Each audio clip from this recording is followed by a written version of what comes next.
এরস তো তুই একটু দিস না কেন?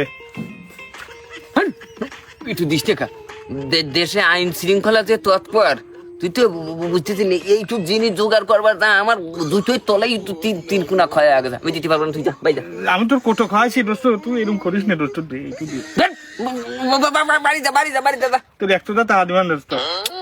ওই যার তো গরম করে দিল রে, যা চল কাল দেখা করি, কাল দেখা করি। বহুদিন পর নিউজ পাইছি এই বাগানে গাঁজা টাজা খায়, দেশে মাদক দ্রব্য অত্যাচারে যুব সমাজ নষ্ট হয়ে যাচ্ছে। আজকে যেটার ভাবো ওটা একবার 14 শিখের ভাত খাইছে দেবো।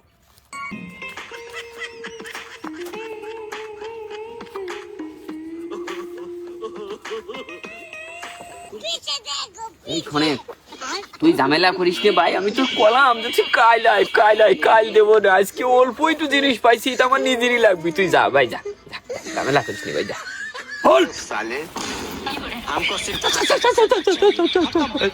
ওদের মতো কুলাঙ্গারের জন্য এই যুব সমাজটা নষ্ট হয়ে যাচ্ছে। আজকে তোর এই মাদক দ্রব্য সেবনের কারণে 14 বছরের কারাদণ্ড হবে। চল খানায় চল, কোনো ছাড় হবে না।